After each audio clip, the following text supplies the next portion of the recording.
m'han demanat que comencem perquè així, si hi ha algú més que li interessi, potser sentint-nos entrarà. Vale? A aquesta hora el tema és una mica dur, parlar d'institucions públiques o de la licitació pública. Vale? Però bé, jo començo, si hi ha més gent, després, si tenen preguntes i de més, anem fent. Vale? Tot el que veieu a la pantalla jo ho aniré replicant, llavors aquesta presentació la tindreu i per tant qualsevol dubte, cap problema. Val? És un speech introductori, vale? No aprofundirem en cap dels temes concrets del que vol dir licitar o contractar amb l'administració pública, és genèric. Quan acabem, jo xerraré una mitja hora o així, preguntes que us vinguin. Si durant estic parlant hi ha una pregunta, aixequeu mà, llanceu i jo respondré. Vale? I al final també podeu demanar curiositats, etc. M'interessaria saber si els que esteu aquí, algú treballa amb l'administració pública ja. Sí? Val. I treballes amb l'administració pública licitant o amb contractes menors? Contracte menor. Vale. Llavors, els que no sapigueu, després us expliquem què vol dir perquè és una diferència important. D'acord? Perquè presento 2 segons l'empresa, l'ERTA il·licita, és una empresa nascuda a Girona, és una empresa nova, de constitució de fa uns 2 anys, però és una empresa que ja fa quasi ja 5 anys que va començar i ens va sortir la primera alerta d'aquesta oportunitat d'anar cap a aquesta línia de negoci. Nosaltres venim de la institució pública, pràcticament tot l'equip o encara hi treballa o ha treballat a la institució en diferents sectors. Llavors, a partir d'aquí van haver-hi des del sector públic una necessitat d'ajudar a que els ajudéssim a redactar plecs i ho vam fer i vam començar a treballar en aquest tema. Però pel mig és quan ens adonem que ja podem anar licitant, però si l'empresa no està preparada per licitar tenim un problema i és el que està passant. L'empresari, estem parlant de petit, d'autònom, mitjà, pime. Els grans empresaris i les grans empreses tenen ja departaments pendents de tot el que passa dia a dia a l'administració. Però els petits i els que comencem, i sobretot emprenedors, que avui en tenim forces, és un tema que és feixuc, ens fa mandra, si hem intentat ficar-nos i crea una mica de pànic quan veiem tota la paperassa o tot el que comporta licitar. Llavors avui no us ha de fer por, us donaré una pinzellada i després com us hauríeu de preparar perquè quan vulgueu licitar no sigui un atac de cor, que diguem. Llavors una mica el que parlarem és què hem de saber quan volem licitar i com ens hem de preparar o què hem de fer. Hi ha una primera part, en aquesta us comentarem una mica què vol dir contractació pública, quin tipus de client és el sector públic, tenim sector privat i sector públic, són 2 clients diferents, si realment com a autònom, empresa, etc. podem licitar o no podem licitar, perquè això també és important tenir-ho en compte, si tenim el que es diu capacitat d'obrar amb la institució pública, quina tipologia de contracte hi ha, aquesta unió que fem amb l'administració a través d'una licitació, poden haver-hi diferents tipus de contractes i les fases d'aquests contractes. Simplement, què vol dir? No ho veuré gaire bé perquè la pantalla, és que la pantalla del projector no acaba de resolució superbona, però no us preocupeu. Contractació pública, què vol dir? En qualsevol moment que l'administració té la necessitat d'un servei, d'una obra pública, d'un subministre, ha de contractar-lo. Pot fer-ho de 2 maneres actualment. O bé un contracte menor, com és el cas d'una de les empreses que tenim aquí que ja té aquest conveni, o bé licitació. Això ens ho marcarà l'import. L'import d'aquell servei o subministre que volem contractar ens marcarà si l'administració ha de preparar o un contracte menor o ha d'anar a licitar. Contracte menor normalment, perquè es feu una idea, són menys de 15.000 euros. Hi ha una llei pròpia, però perquè us feu la idea. Tampoc no pot ser recurrent molts anys, perquè si és recurrent aquell servei molts anys, s'entén que és un servei que de normal ja necessitarà l'administració i per tant l'ha de licitar. Però fins a 15.000 euros l'any així podem estar en contacte amb l'administració sense haver de licitar. Llavors sí que ja salta a la licitació pública. Què comporta tenir de client? Perquè al final és un client, el sector públic, hem de pensar que el sector públic és el client més gran que podem tenir. Actualment a Espanya és el que contracta més. Toca tots els àmbits, ja us deia, des de subministres, serveis o obra pública. És el que més compra i és el que ens paga segur, que això també és un tema a tenir present. Ens pagarà més tard, més d'hora, més o menys diners, però ens paga, i això és important. Perquè us feu una idea, hem posat 4 xifres de quin és el volum que ens podem imaginar en aquest moment en el sector públic. El nombre de contractes que s'assignen durant l'any, que són ara ja ens anem cap als 300.000, penseu que amb tots els fons europeus que estan arribant, la contractació i la licitació cada dia és més i per tant aquestes xifres de mitja aquest any estan pujant. Penseu també que només un 1 o ara ja cap a un 2% de les empreses a nivell d'Espanya, quan dic empresa vull dir autònom i empresa, liciten. Per tant, pràcticament no es licita. Les empreses no estan acostumades a presentar-se a concurs públic i per tant s'estan repartint el pastel, per dir-ho així, amb un tant per cent molt petit. I després, a més, hi ha concursos públics de cada 4, 5, 1, que només hi ha un únic licitador. I per tant, si compleix tot el que se li ha demanat, se li adjudica en aquella empresa, vull dir que no tenen competència. Evidentment, i cada vegada, i és un dels factors també del dia a dia, és molts concursos públics estan quedant deserts perquè no hi ha concurrència, no hi ha empreses que es presentin, o bé perquè no ens quadra el preu amb el que ens estan demanant, sobretot està passant a l'obra pública. És un risc ara a presentar-te a un concurs públic, per exemple d'una obra, que ha de durar en el temps i no estem segurs de la puja que hi pot haver-hi de segons quin servei o quin producte ens està demanant i llavors això tira enrere l'empresari. Això, per exemple, en Portugal ja ho està regulant i dins de la mateixa licitació ja es contempla la possible puja que hi pugui haver-hi, però aquí a Espanya encara no, llavors sentireu que hi ha molts concursos públics que queden deserts. Llavors, en un resum, tenim el client més gran que podem tenir, per tant ens paga i per tant cobreix tots els sectors, o sigui que en definitiva és un client o un objectiu que ens hem de posar estratègic que val la pena. El que us deia, tenim nosaltres o l'empresa té una capacitat d'obrar, capacitat d'obrar vol dir puc jo ser un licitador. Llavors és molt fàcil, hem de ser persona física o jurídica amb tot el que comporta a nivell administratiu, constituït com a empresa, escritura pública, etc. No incórrer en prohibició de contractar, és a dir, no podem incomplir clàusules, no podem estar en falsetat, no podem tenir deutes amb les administracions públiques, amb seguretats socials, amb hisendes, etc. Per tant, hem d'estar en una situació de normalitat i llavors això també ens dona dret a poder licitar. I, evidentment, tenir el que anomenem solvències.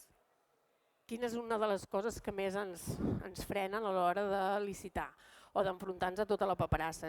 També moltes vegades és la nomenclatura, el glossari, no de noms nous que sentim perquè treballant en privat no són noms que normalment sentim. Uns d'ells són els temes de solvència econòmica i financera o tècnica i professional. Això són temes que els hem de complir sí o sí. Cada licitació ens marcarà quines són les solvències mínimes que hem de tenir, tant econòmica, que normalment vol dir temes de facturació, i tècnica vol dir quantitat de diners que hem treballat en projectes similars a el que ens estan demanant o a l'equip tècnic que puguem tenir. Professionals amb X titulacions o inclús maquinàries, software, ordenadors, etc. Llavors aquí cada licitació ho marca i això ho hem de complir sí o sí. Si alguna d'aquestes coses no les complim, ja no cal que avancem i decidim a licitar, perquè així no podem complir. Pensem que una cosa important, si diem sí, jo tinc tot això, puc licitar, me presento, resulta que guanyo, que em demanen la documentació, llavors alguna d'aquestes coses no les puc demostrar, quedem fora i paguem una multa d'un 3% del valor del contracte. Si són 20.000 euros, doncs en pagarem 600, però si són 200.000 en pagarem 6.000. D'acord? I això és sí o sí. Per tant, superimportant de quan mirem els plecs, que després en parlarem, de que tot això ho complim. Llavors, què està passant? Abans, quan licitaves, cada vegada que licitaves havies de preparar tota la paperassa que ens donava totes aquestes solvències, l'havies de presentar cada vegada i per tant tu preparar-la i de turno de l'administració revisar tota aquesta documentació, que realment es complís. Com que les licitacions van a més, s'ha tret un registre, que és el RELI o el ROLECE, que és un registre d'empreses, a nivell nacional és el ROLECE i català és el RELI, on ens diuen diposita tota aquesta informació genèrica de l'empresa i totes les solvències i la deixes aquí i et dono un codi. I llavors només quan liciteu doneu aquell codi. Llavors l'administració comprovarà que realment tot allò ho teniu correcte. Però si ens estalviem tant paperassa a l'empresa com l'administració de comprovar-la. Això ja és obligatori, d'acord? Llavors, si us decidiu a licitar i no ho heu fet encara, de les primeres coses que us diríeu, si haguéssiu alerta licitar i ens forméssim, us diríem que heu d'estar en el registre del RELI o el ROLECE. No cal que esteu els dos, és a dir, si ens volem licitar només a Catalunya i no ens plantegem sortir d'aquí, doncs anem al RELI i ja està. Si diem per què no, ara no, però en un futur igual sí, doncs ens subscrivim al ROLECE i ens cobreix tot Espanya, Canàries, Balears, Illa i tot. Per tant, si només ho fem en el ROLECE ens donaran un codi i prou. Aquest registre abans era bastant ràpid, ho fèiem i tardaven molts pocs dies a donar-nos el codi i per tant podíem licitar. Què passa ara? Amb la demanda que hi ha estan tardant com uns 3 mesos a poder-nos donar aquest codi. Han hagut de modificar una altra vegada la llei i dir que si aportem la documentació, la conformitat de que nosaltres hem entrat tot això al registre del ROLECE i en principi és correcte, només amb el mail, amb el resguard de que hem aportat la documentació, ja ens podem presentar. D'acord? Llavors, mai ens arriba el número i el farem servir. Si guanyem aquella licitació i decideixen entrar, revisar i ens falta una documentació, ens la demanaran, vull dir que cap problema. Per tant, s'ha de registrar i no passa res. És burocràcia, és papeleo que té el gestor o que teniu vosaltres, no és res més que això. Llavors, moltes vegades què se'ns demana?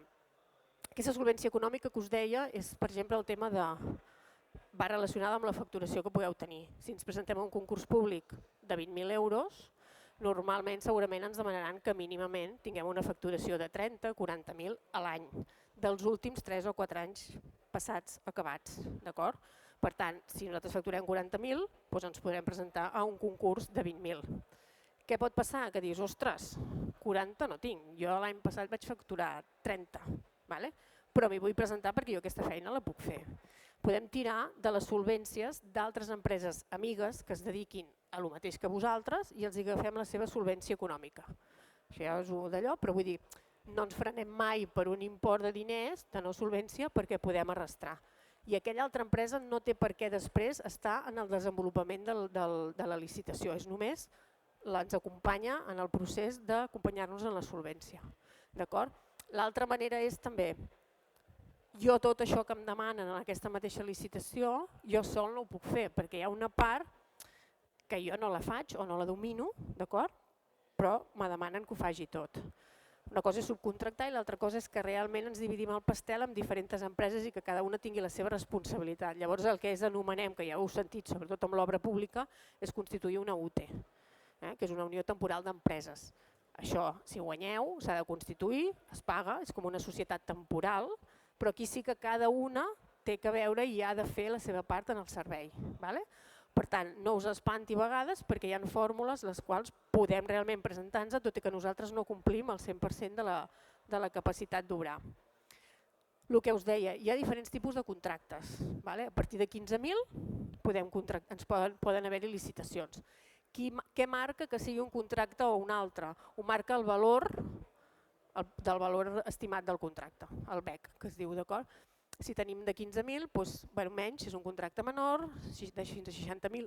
He marcat aquí subministres i serveis, perquè és la majoria de les empreses que hi ha per aquí, no hi ha massa obra pública, però seria cada cas vostre, i llavors anar a veure aquí el tipus de procediment. Què fa un tipus de procediment a un altre? L'únic que ens marca és els dies que tindrem per presentar-nos a la licitació, per preparar-la, d'acord? Llavors també temes de garantia, si ens faran pagar garantia si guanyem o no, que us ho explicaré després, i una sèrie de condicionants. És l'únic que ens pot marcar un protocol o un altre. Sí que és veritat que quan amb serveis o subministres estem en aquesta franja, ens passem de 200.000 euros, és un procediment que s'obre a Europa. Fins ara, totes aquestes licitacions s'hi pot presentar qualsevol empresa espanyola, i de fora també, però no tenen per què penjar-ho fora d'aquí. Si és un procediment de més de 200, sí que s'obre a Europa i qualsevol empresa europea es podria presentar al mateix concurs públic, d'acord? Però això ho marquen aquests valors d'aquí al mig que ja passa a ser no harmonitzats. Simplement això, que sapigueu que segons el valor us poden demanar unes coses o us en poden demanar unes altres. Quan més valor, més feixuc és, d'acord? Això també és important perquè treballar amb l'empresa privada, no sé, deixa de ser quan tenim el client o no tenim una oportunitat d'un nou client o d'un pressupost, fem pressupost, discutim amb el client, el pressupost va, torna bé, tal, signem, executem el servei i quan acaba s'ha acabat, facturem i adeu. Amb l'administració és una mica més feixuc que tot això, d'acord? Primer de tot, comença a veure quan l'administració se li crea la necessitat del contracte, el tècnic del departament determinat, comença a preparar tota una sèrie de paperassa per presentar un expedient on redacta la necessitat del servei a nivell tècnic. I la part administrativa redacta la part contractual de dir, mira, et pagaré així, les garanties són així, les solvències són així, aquesta licitació te puntuaré així per si guanyes o no guanyes, etc. Tota aquesta informació és quan després la publiquen i es fa pública a través de plataformes que després us parlaré. Una vegada s'ha publicat, llavors és quan nosaltres disponem normalment de 15 dies o d'un mes, depèn de l'import del contracte, per presentar-nos. Per tant, és quan està oberta aquesta licitació. Quan s'acaba aquest període, torna a entrar l'administració a valorar tots aquests treballs i totes aquestes presentacions que heu fet. Una vegada les valora i surten les puntuacions i ja hi ha una empresa amb la puntuació màxima, llavors és quan l'administració adjudica aquell servei o subministra. Adjudicar vol dir que us diu sou l'empresa o l'autònom que té més puntuació, per tant, en principi te l'adjudico a tu, però ara m'has de demostrar tot el que m'has dit que tenies, les solvències, etc. I una sèrie de paperassa, bàsicament. I ens deixen 10 dies per presentar tota aquesta documentació. Si tot està en regla i tot està bé, passem ja al procés de publicació de la resolució i si tot està bé la documentació que ens han presentat, passem a la signatura o el que es diu a la formalització del contracte. En el moment que rebem la signatura del director de qui sigui d'aquella administració, hi ha algun tècnic que se'ns posa en contacte per començar a treballar. Si no hem formalitzat i no hem firmat, en teoria no tenim per què començar. Passa que a vegades van tard, ens truquen abans i aquestes coses, però en principi quan formalitzem i signem és quan comencem ja l'exercici de l'execució d'aquell servei o subministre o obra pública que ens han demanat. I això pot ser d'un mes, de 2, de 3, fins a 5 anys. Màxim 5 anys. Per tant, podem estar fent aquell servei durant 5 anys màxim, d'acord? I això també ens ho marca cada licitació, la temporalitat que tindrem d'execució. Sí que és veritat que no vol dir que si són 2 mesos són 2 mesos i si el primer temps, la durada del contracte és un any. Pregunta. Que et donin 5 anys vol dir que tu faràs aquell servei públic fins 5 anys, llavors tornaran a començar la licitació per una altra... Podria entrar una altra empresa, podries tu també continuar o vol dir que si són més de 5 anys no ho fas? Ara t'ho explico el que us deia. Màxim són 5 anys, però la institució pública, imaginem-nos que és un servei d'impressió de documents. L'administració pot dir, jo necessito aquest servei i jo sé que màxim tinc 5 anys, però també no donaré 5 anys seguits a l'empresa que guanyi, perquè si em surt rana me l'he de menjar durant 5 anys, perquè és molt complicat fer fora. Hauries de fer catàstrofe darrere catàstrofe perquè realment l'administració pogués fer fora. Llavors, normalment el que es fa és, tu pots arribar a fer 2 anys, si guanyes 2 anys els tens seguríssims, i llavors són pròrrogues. Et pot prorrogar fins a 5 anys, o un any més, un any més, un any més. O pot ser un 1, més 1, més 1, més 1, o un 3, més 1, més 1, però sempre màxim fins a 5. Quan s'acaba la temporalitat, siguin 2 anys, 3 anys o els 5 anys, s'acaba l'execució del contracte, es paga, que no sempre és els 5 anys, si són així és mensual, s'estableix, però és quan s'acaba el servei i aquí s'acaba el teu contracte. I llavors l'administració, si és un servei que continua, ha de tornar a licitar. I llavors tu et pots tornar a presentar, evidentment. Què passa aquí? Hi ha projectes que són aquell projecte. un pla estratègic en medi ambient, no sé què, no sé quantos, dura 6 mesos, fas el pla estratègic i el presentes. No tornen a licitar el pla estratègic fins al cap de molt temps o mai més. Però sí que hi ha serveis recurrents que l'administració, per no fer-ho cada any, fa això 4 anys màxim. Normalment són 4 anys perquè si va a 5 anys l'han de presentar al ple municipal. I anar a un ple, que el ple municipal, allà oposicions i tal, pot ser un follon per adjudicar segons què i tothom se salva en salut i com a màxim fa els 4 anys.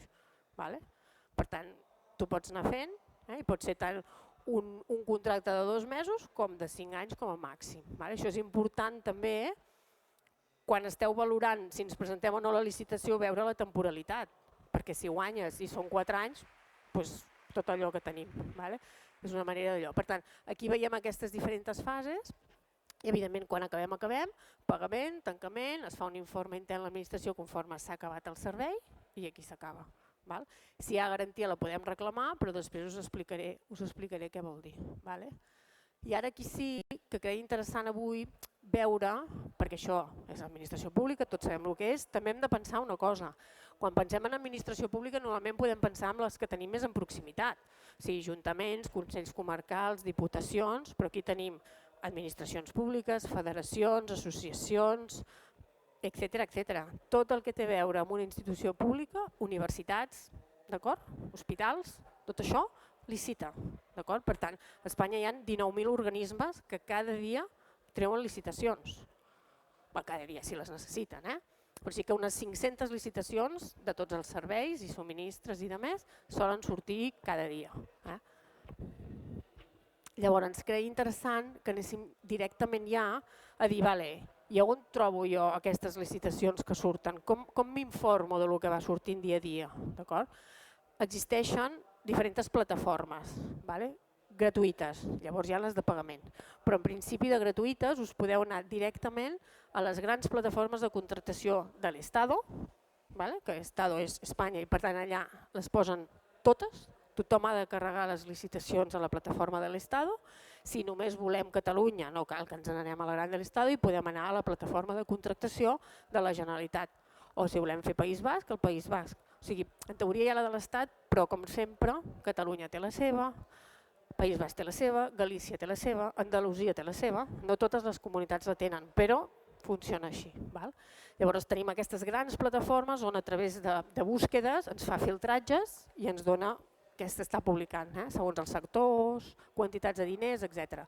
Però això és una feina que hauríem de fer dia a dia, entrar en aquestes plataformes, fer búsquedes, descarregar-nos aquelles licitacions que ens poden interessar, entrar en els plecs i valorar. Això és molt guai, el primer dia que ho fas mira molta il·lusió, però clar, cada dia entrar normalment a les empreses o tenim algú que s'hi dedica o és molt difícil perquè és temps. Llavors és una de les coses que ens hem de donar compte també a l'empresa, com hem dit, hem d'ajudar l'empresari i una de les maneres primer és ajudar-los a filtrar tot això que trobem i que realment amb paràmetres més concrets, tant per quantitat de diners com per zona o àmbit territorial, busquem la licitació ideal dia a dia per a aquell client. Si n'hi ha una, li enviem. Si no, no rep res aquell dia. Per tant, no ha d'estar pendent dia a dia de tot això que surt aquí. I això ajuda perquè si sou autònoms, si és una empresa petita o mitjana, és feixuc i la veritat és temps, s'hi ha de dedicar estona. Llavors, una vegada dintre d'una d'aquestes grans plataformes trobem una licitació que més o menys veiem que ens pot interessar, la cliquem per tenir més informació i ens anem directament al perfil del contractant d'aquell ajuntament, d'aquell consell comarcal, d'aquella diputació, d'aquella universitat, d'aquell el que sigui, on hi ha tota la informació que actualment està, per dir-ho així, en licitació involucrada amb aquell organisme. Aquí veurem a la plataforma del Consell Comarcal del Baix Empordà, trobarem les que estan adjudicades últimament, les que estan obertes, les licitacions que encara us hi podeu presentar, les que estan adjudicades però no formalitzades, d'acord? Alguns avisos que es llencen abans per dir estigues atent si t'interessa aquest títol amb aquest diner que properament licitem. Hi ha tota una sèrie d'informació interessant perquè aquí també podeu obtenir molta informació de la competència. Podeu entrar, podeu remenar, a veure, Girona, qui es presenta amb tal, i en allà et sabeu i podeu veure qui es presenta, per quins imports han guanyat, vull dir, hi ha molta informació, però com tot requereix temps i ficar-vos i ser curiosos, el que jo dic. I evidentment aquí al Consell Comarcal del Baix Empordà si trobem del Baix Camp una licitació interessant, en aquest cas hi havia una de creativitat i tal, cliquem i ja ens n'anem dintre de la pàgina que ens parla d'aquella licitació.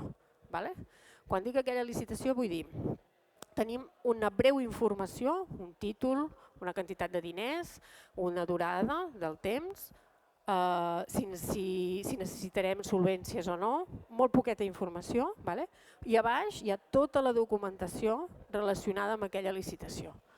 Documentació que és feixuga, i és la que torna a ser una vegada, a vegades una mica un altre atac de cor que dius, buah, jo ara m'he de mirar d'uns plecs administratius que van de 30 a 80, 90 pàgines amb un llenguatge jurídic complicat. M'he de llegir uns plecs tècnics, que aquests sí que me'ls he de llegir també, perquè al final aquests són els que defineixen el que em demanaran si guanyo. He de fer una pàgina web i la vull així, així, així, així, així. He de fer una aplicació i l'he de fer així, així, així. Per tant, aquests sí que són molt més curts, depèn del servei, però aquests sí que ens interessen. Aquests molta part la podem obviar. I llavors també us ensenyem a anar al gra, a dir, mira, de tot això heu de mirar això, això i això. I llavors, evidentment, hi ha altres documents. En aquella pàgina tens memòries, tens annexes, tens estudis relacionats, si és un tema d'obra pública allà segurament hi haurà plànols del que ens estan demanant. Per tant, cada licitació té una sèrie de documentació que cal analitzar-la bé per decidir-nos si estem encara, si ens presentem o no ens presentem. I per tant, tot això és el que trobem. Llavors, quins són els punts clau que hem d'analitzar amb tota aquesta documentació? Hi ha 7 o 8 punts que són els que, si els entenem i els trobem, si no us ajudem a trobar-los, però ja us diem on són. El que ens ajuda a decidir si realment, vinga, va, ens hi posem o no ens hi posem. I aquí tornen a aparèixer nomenclatures diferents a les que estem acostumats. Evidentment, l'òrgan de contractació és qui ens contracta, Ajuntament de Badalona.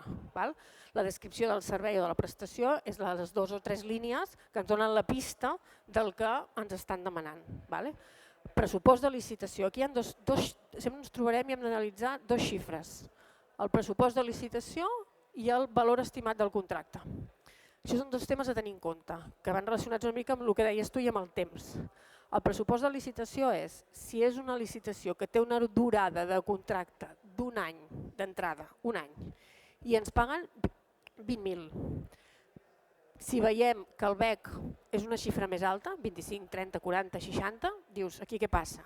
Segurament hi haurà pròrroga, perquè el BEC és la suma de tot el que podem arribar a guanyar si es compleixen tots els anys i totes les modificacions de contracte i tot el que hi pugui haver-hi. D'entrada tindrem el pressupost. Si ens van renovant, podem arribar a tenir el BEC. Per tant, és important a vegades mirar les dues, perquè una pot ser 20.000, però diem, home, si guanyem 20, però podem arribar a aconseguir 80.000 euros en 4 anys, i és una seguretat que et dona, perquè la institució pública és el que té. Al final, els preus no seran estratosfèrics, perquè la veritat són preus cada vegada, depèn de quins serveis, més justos, però sí que ens donen uns ingressos que ens fan poder mantenir també l'estructura a vegades de l'empresa, d'acord? O ja hem entrat a treballar amb aquella administració a través d'una licitació i quan tingui un contracte menor potser ens truca més directament i no hem de fer tota aquesta paperassa. Vull dir que us heu de mirar sempre, estar a l'administració, cada licitació és una estratègia i s'ha d'analitzar molt bé, d'acord? Si ens surt a compte, si no ens surt a compte i tal. Per tant, aquí sempre analitzar pressupost i el valor estimat del contracte. La durada, el que us deia, que és un any, i les pròrrogues. Això ens indicarà també que si hi ha una pròrroga 3 anys, o un any més, un any més, un any més, o el que sigui, o no hi ha pròrroga. Per tant, vol dir que si és un any o 3 mesos, són 3 mesos i punt. Subcontractació. És important aquí. Imaginem que som una empresa web i que també ens demanen per allà al mig, a part del disseny, de la programació, del manteniment, ens demanen fer un estudi SEO. I dius, ostres, doncs aquest estudi jo no tinc gent a dintre casa que realment em faci aquest tipus d'estudis, però sí que tinc una empresa partner o un col·lega partner. Llavors, la subcontractació, si és que no es permet i per tant el personal l'hem de tenir a dintre l'empresa, o si és que sí, vol dir que ens marcarà quin tant per cent o quines feines ens deixa subcontractar i per tant podrem subcontractar una altra empresa que ens faci aquesta part. Simplement ens demanaran qui és i poca cosa més, nosaltres hi treballarem i no té tampoc, et demanen que, evidentment, quan firmes la formalització del contracte, que tu paguis els teus partners i a qui subcontractes. Això ja és una obligació que s'estableix. Però bueno, és important també perquè a vegades diem, ostres, aquesta part no la puc fer, però si ens permet subcontractar sí. Hi ha trampes. Si ens diu subcontractació no, hi ha trampes.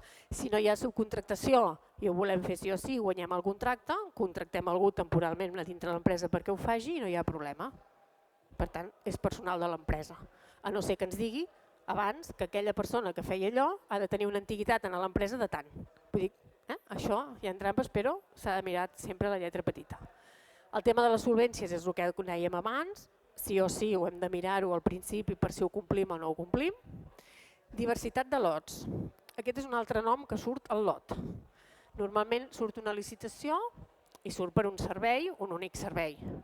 Però sí que és veritat que cada vegada s'intenta unificar més la tipologia del servei. És a dir, en una administració pot ser que ens facin ficar en la mateixa licitació tot el que fa referència a màrqueting, comunicació i de més. Aquí dintre pot ser que hi hagi la pàgina web, les xarxes socials, el disseny gràfic.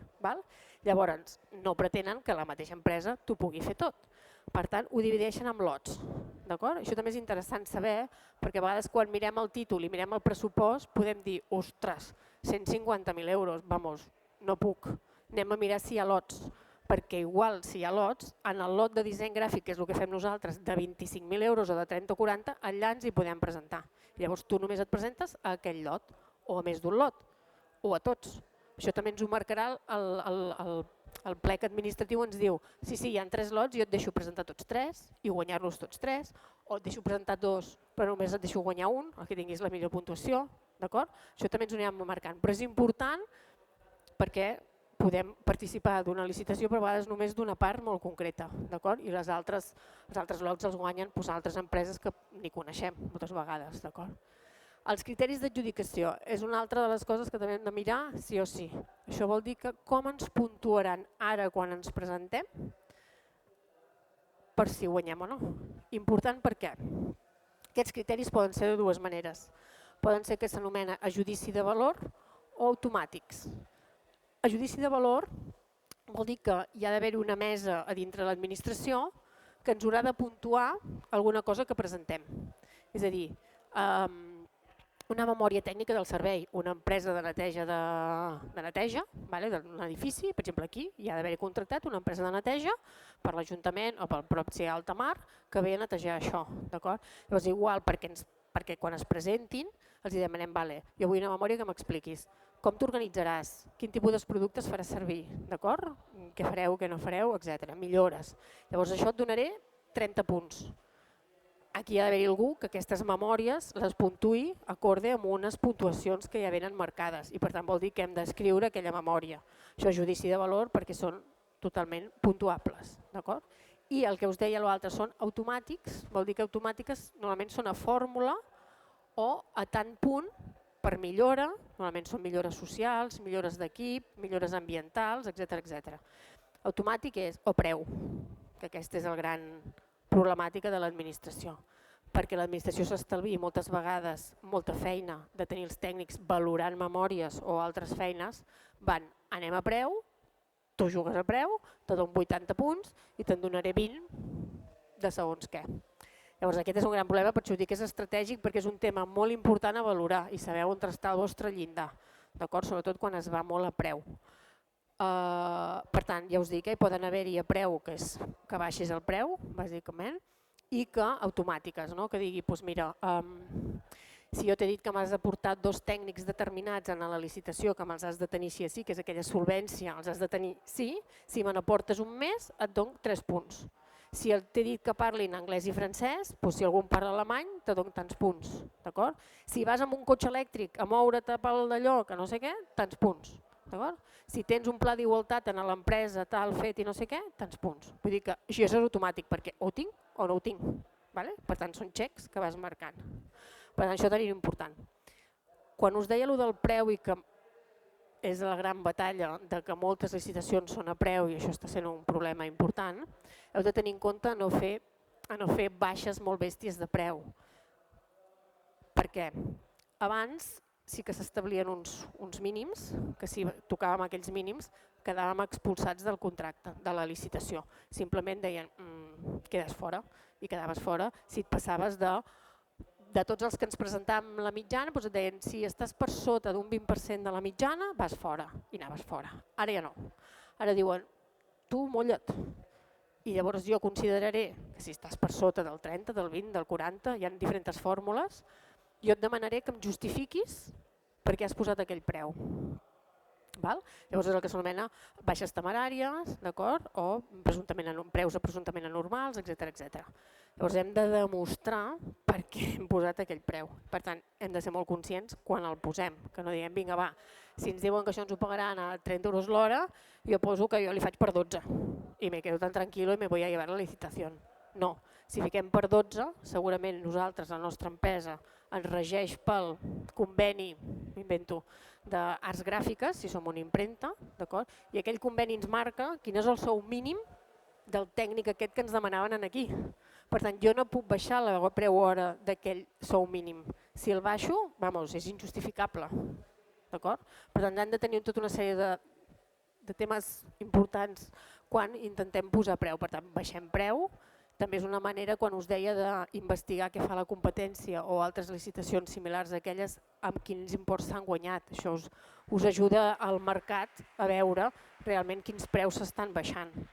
I també si és competitiu per vosaltres. Molta gent o molts clients que tenim compren els serveis nostres d'estar o alertes del que va sortint simplement per veure si ells són competitius per presentar-se. Llavors estan uns mesos veient, els hi passem totes les licitacions i allà es donen compte, doncs mira, n'hi ha alguna que em puc presentar. Però si passa molt de temps i no et trobes cap que realment tu ets competitiu, el sector públic possiblement no sigui un client teu, per X motius, però pot passar. Llavors el que us deia també important, el tema de les garanties. L'administració pública es vol curar en salut que si el servei que li donem no és el correcte o li pot portar problemes a futur, pel que sigui, perquè ho hem fet malament i tindrà conseqüències, perquè no li hem entregat no sé què, perquè hem fet una impressió i estava fatal, vol garantir, vol tenir uns diners garantits per si els ha de fer servir per una sèrie de coses. Llavors, normalment i amb imports a partir de 60.000 euros de la licitació, ens demanen, hem de dipositar una garantia definitiva, que es diu, d'acord? Que el normal és un 5% del pressupost amb què s'acaba licitant. Només per saber si ho he entès bé, si la feina costa 60.000 euros, tu de la teva butxaca has de posar 10.000 euros en un lloc? Sí, si el pressupost de la licitació són 60, però tu el guanyes per 48, perquè et donava punts per baixar preu, i tu has dit, jo t'ho faig per 48 i tu guanyes, et faran dipositar un 5% dels 48.000 euros. Per tant, 2.400 euros, si no m'equivoco, més o menys. Allò s'ha de dipositar, que es pot dipositar de 4 maneres, 4, i normalment ens les deixen triar. Una és, em trec 2.400 euros de tresoreria de l'empresa i els diposito en un número de compte de l'administració pública. És una possibilitat. Si són 2.000, si guanyes diverses licitacions diràs, ostres, no em quedaré sense tresoreria. Cap problema, demana un aval bancari. Què passa? Que per a imports petits ens surt caríssim demanar avals bancaris. Pots tenir una línia d'aval, però si no ets una empresa gran també és una de les que no se sol utilitzar, perquè també es demanen 50.000 paperasses, és un rotllo. Després hi ha la que et poden dir, de les primeres factures que anem fent, jo et desconto aquests diners. I les primeres factures et descomptaran un tant i els s'aniran guardant. Cap problema, però d'aquesta manera no t'afecta tresoreria, però saps que aquells diners no els tindràs. O l'última, que pel nom potser és la que més lluio us farà, perquè direu, madre mia, això em sona a 100 anys enrere, però és la més resolutiva, que és crèdit i caució. Crèdit i caució té una línia per les empreses que liciten. És una línia que si es considera és una línia de crèdit, no comptes a CIRBE ni al lloc que un aval sí que sortiríeu com a les llistes de crèdit de les empreses, amb la crèdit i caució no sortiu, és segons la vostra facturació us obren una petita o gran línia de licitació, és un intranet, és molt ràpid de fer, us demanen 2-3 paperassa, res més, i cada vegada que guanyeu una licitació porteu el paper conforme l'adjudicació aquella que parlàvem, no, mentida, sí, l'adjudicació, no la formalització, quan ens diu és teu, demostra-m'ho, tu amb allò pots anar, o entres en la plataforma de crèdit i caució i t'adjudiquen aquells diners. Tu amb aquell document vas i el diposites. Perquè us feu una idea, demanar una garantia crèdit i caució d'uns 6.000 euros i dipositats en no sé on, vol dir que hem guanyat un concurs de 120, són 100 euros l'any. Són imports molt petits en comparació amb un aval bancari o altres coses, o no tenir aquests diners a tresoreria, que els podem fer treballar. Per tant, si us decidiu licitar i guanyeu un, però si voleu seguir-ho fent, es recomana normalment poder obrir aquesta línia, perquè la veritat és que és molt còmode. És una línia que si us donen 10.000, quan torna a entrar aquest diner allà dintre, torna a la borsa. Sempre normalment es va acumulant. Quina és la trampa de la garantia? Quan acabem el dia que acabem el servei amb aquella administració, què sol dir? Doncs mira, demà me'n vaig a demanar aquells diners que jo m'he tret de la butxaca que fa 5 anys que té l'administració, perquè és el final del contracte. Si és de 3 mesos, 3 mesos, però si és un contracte de 5 anys, el vaig a demanar al cap dels 5 anys, però no el puc demanar l'endemà. En el plecs administratius em marca i em diu la garantia definitiva, l'administració se la quedarà 6 mesos, 3 mesos, un any, el que sigui, per lo que pueda passar dels últims serveis que m'has fet. Per tant, la podrem anar a reclamar al cap de 3 mesos, 6 mesos, un any. Per tant, també, per això ho posem aquí, perquè és un tema important a tenir en compte. Si és un import petit, mira, però si és un import gran, hem de pensar molt bé com fem aquest dipòsit de garantia. D'acord? Ja ho dic, i són per licitacions normalment més de 60 en amunt, 60 en avall, estan exempts de dipositar aquest tipus de garanties. Però a vegades la demanen. L'altra cosa que s'ha de mirar, molt important, forma de pagament, com ens pagarà l'administració? Perquè jo puc licitar per un import de 20.000, per lo que dèiem, un pla estratègic d'un tema de sostenibilitat, que són 20.000, i l'administració considera que et pagarà al final de tot d'aquests 7 mesos que considera que t'estaràs fent aquest servei i te paga llavors, al final. Per tant, tu has de ser conscient que durant 7 mesos part de l'equip o l'equip treballarà, o un extern o algú subcontractat, i tu aquests diners no els pots facturar fins al final. Facturar, cobrar, veurem, però facturar sí, d'acord? O si és un servei recurrent, que estem donant un servei d'impressió, el que sigui, o de disseny, el que sigui, normalment et marca que serà mensual. Ara s'està posant de moda que moltes institucions ho fan cada 2 mesos. Normalment et demanen una llista, o sigui, un tècnic ha de cotejar abans d'aprovar la factura si realment li has donat aquell mes, aquelles hores de feina, dels fons que t'hagin demanat. Llavors cotegen sí, prepares factura mensual o bimensual, envies i ja està, d'acord? Hem parlat sempre de la garantia obligatòria, que no la provisional, que és un altre tipus, però és per un tipus de servei diferent. És a dir, imaginem que ens fan fer, no ho sé, un tema més tecnològic que hagi d'estar una plataforma relacionat amb una part interna d'una altra web de la Diputació de Girona. Hi ha un cert perill que mentre nosaltres estem preparant aquesta licitació i per tant aquesta part tècnica que ens demanen que ens valoraran i ha d'estar d'alguna manera relacionada amb aquest intranet que tenen ells i per tant pot haver-hi un perill que aquí toquem alguna cosa que no toca, pot ser que ens facin durant aquells 15 dies o mentre hi hagi el procés de selecció ens facin deixar algun diner per si te cargues alguna cosa. Però és en casos molt concrets, en canvi la definitiva sí. Forma de pagament, el que dèiem, important també analitzar-la, perquè depèn de què, a vegades si són projectes que duren un any i per exemple és el que us deia, un pla estratègic o el que sigui, a vegades sí que és el primer entregable un 20%, el segon entregable tal, al final del servei tal, però ens trobem que moltes vegades és al final del servei, no podem facturar abans. Evidentment, tota la facturació, tota la paperassa sempre és electrònica. Hi ha unes plataformes on les factures i tot s'introdueix. L'administració normalment hauria de pagar a menys de 30 dies. Ja s'estan posant les piles, però n'hi ha que encara no ho tenen ajustat.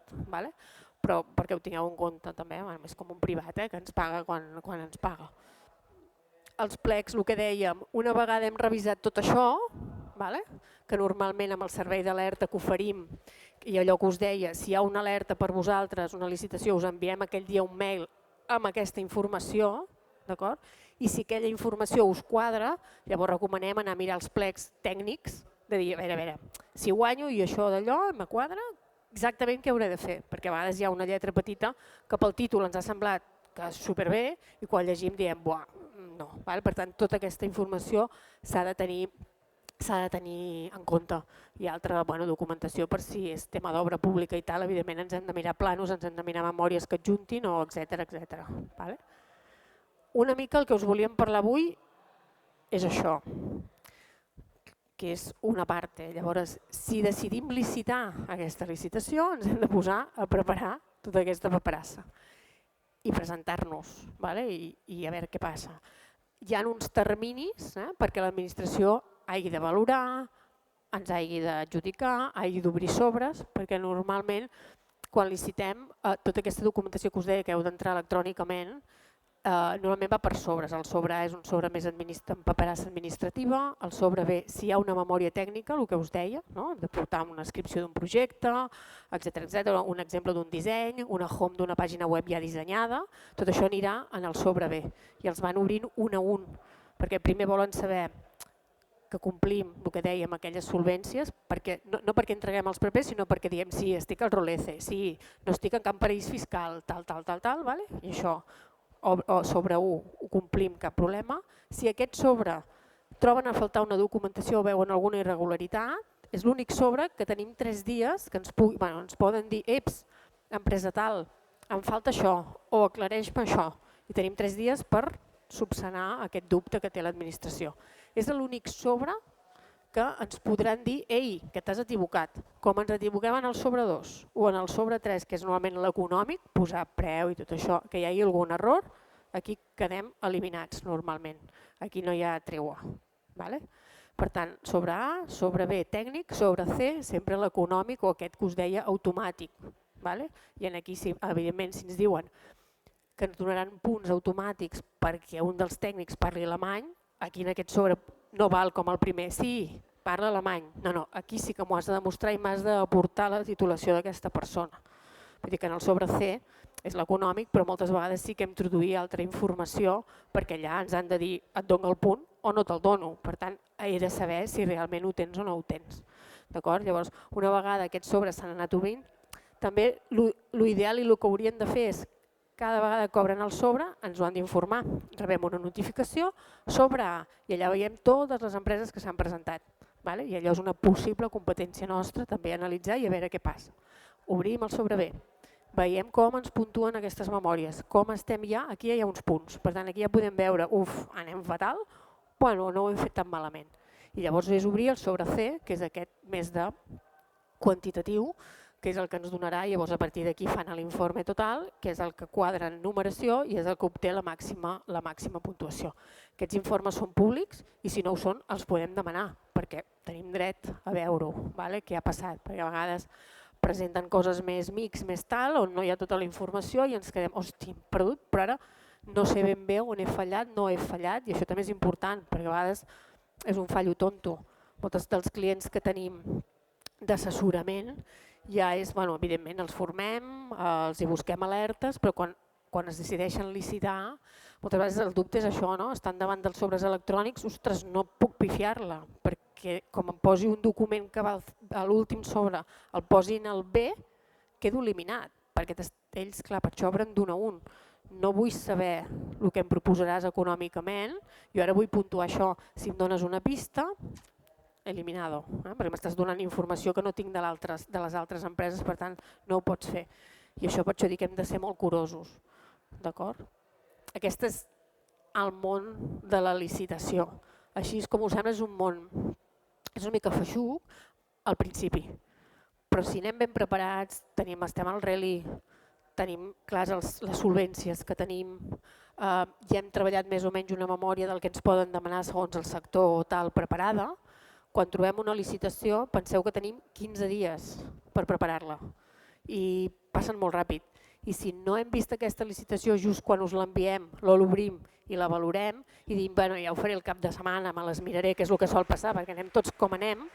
Llavors, si el dissabte veiem una licitació que ens interessa del dilluns, ja hem perdut una setmana.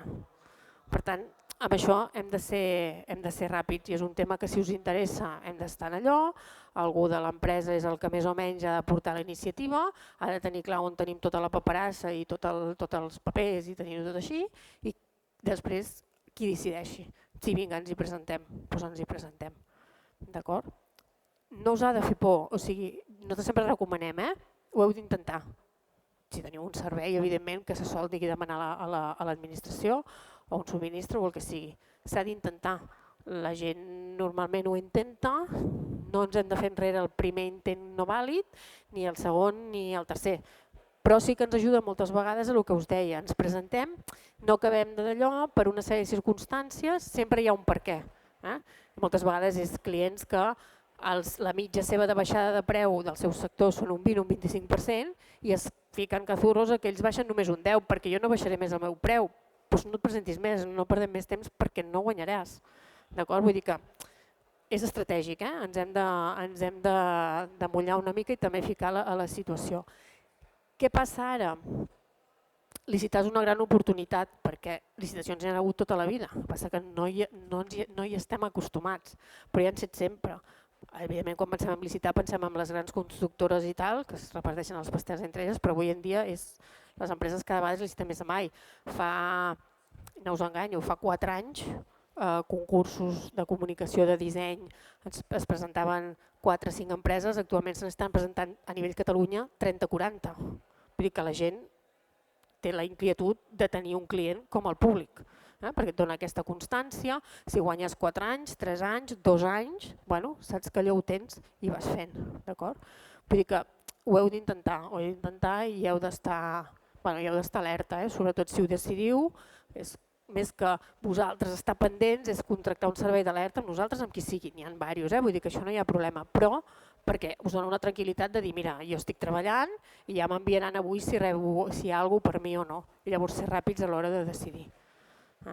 I ja anireu veient. I a més és això, podeu licitar a tot el territori i fora, evidentment, depèn de les empreses que tingueu, si també exporteu o tal, o segons el que feu, podeu licitar a Europa.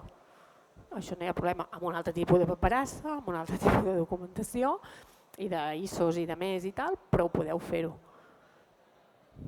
D'acord? Preguntes? Els fons Next Generation s'hi pot accedir a través de licitació o com ho fem per arribar-hi? Bona pregunta. Tot segur que heu sentit i ens estan avassallant cada dia amb els Next Generation, amb els fons europeus que estan arribant a tara, tots aquests milions que cauen. Això té una estructura piramidal, és a dir, d'Europa passa als ministeris per projectes, dels ministeris passa a les comunitats autònomes, lo natural, i de les comunitats autònomes després sí que hi ha, per exemple a Catalunya, desgruna i també reparteix per temàtiques, per exemple ara mateix, fa poc, ja s'han donat els 20 milions d'euros en temes tecnològics, a uns 50 projectes aproximadament. I llavors això es desgruna i es pot donar tant normalment a administració pública, vol dir que 3 milions se'n van al Consell Comarcal del no sé qui, a l'Ajuntament de Sant Cugat del Vallès, a on sigui.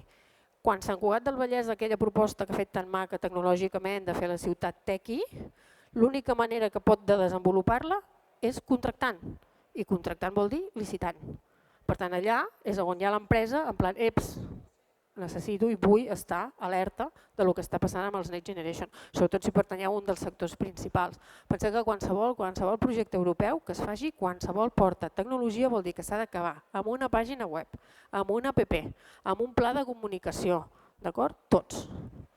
Independent després de cada sector, sigui més sanitari, sigui més eco, més tal. Però per això us deia, és una gran oportunitat actualment de començar a ser curiosos i un moment de dir, intentem-ho a veure què passa, d'acord? Perquè actualment les licitacions estan, cada dia n'hi ha moltes més que no un any normal que no hi existien els Next Generation. I ja no més Next, Europa ens dona milions, molts, cada any, però a més ara tenim el tema dels Next, sí.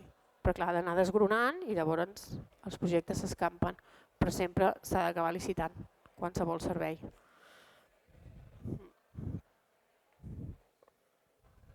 preguntes?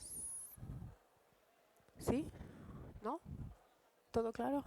Ah, i poso la pàgina següent, és veritat, pàgina següent. Aquí, si voleu, un dels nostres serveis per privat, perquè estem als dos costats, alerta, tant a l'empresa pública com a la privada. A la pública els ajudem a redactar aquests plecs fantàstics i tots aquests documents més feixucs, però pel privat hi ha aquest servei d'alerta, servei d'alerta, servei d'assessorament, el que vulgueu, però el servei d'alerta hi és. Llavors a la pàgina web veureu preus, a la pàgina web es pot adquirir directament un servei que donem precisament per autònoms, petites empreses, d'uns packs molt concrets, i si no després hi ha un altre servei molt més global. Però amb aquest descompte, si us apunteu o us guardeu això i ho mireu, aplicant aquest descompte teniu un 20% de descompte del servei. D'acord? I qualsevol pregunta, qualsevol dubte, si algun dia per curiositat entreu en alguna d'aquestes plataformes, arribeu a una licitació, ostres, això sí, però tenim dubtes, què ens estan demanant, és per nosaltres, no? Escriviu-nos o truqueu-nos, cap problema. De seguida us podem orientar o el que sigui i en parlem. Perquè moltes vegades és així, directament la gent ens contacta en plan o m'expliqueu ja què passa, per això primer a l'administració pública, què feu, i el privat és tinc això a les mans i no sé com gestionar-ho.